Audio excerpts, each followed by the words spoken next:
Hello, my name is Madison Cox. I'm the president of the Fondation Jardin Majorelle, and it's a pleasure to be here with you today.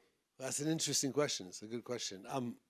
Hamish Bowles, who's a legendary figure within the world of fashion, has also been a collector of clothes for decades. He has lent a few of his pieces to different museum exhibitions, but there has never been an exhibition devoted to a part of his collection. I mean, and I say a part because we were fortunate to show 55 different pieces.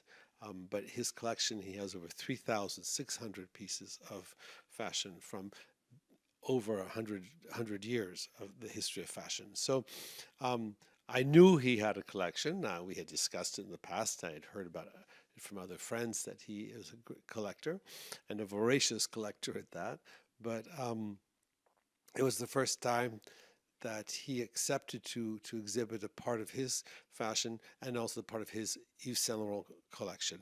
And so why was it interesting for us to show? I think it's always interesting to look at Yves Saint Laurent's work from a different perspective.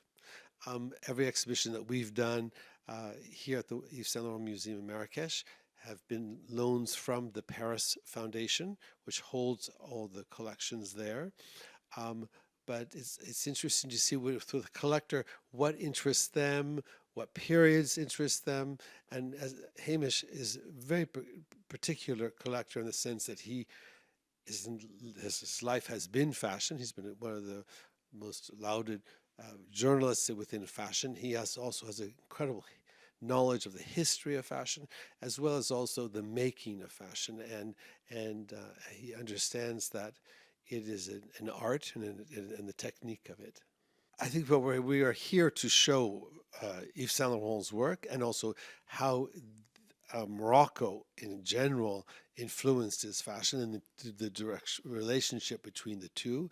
And then I think it's also interesting for future designers or future people that are interested in fashion, or whether they be want to know about the making of fashion or even designing fashion, is where does inspiration come from?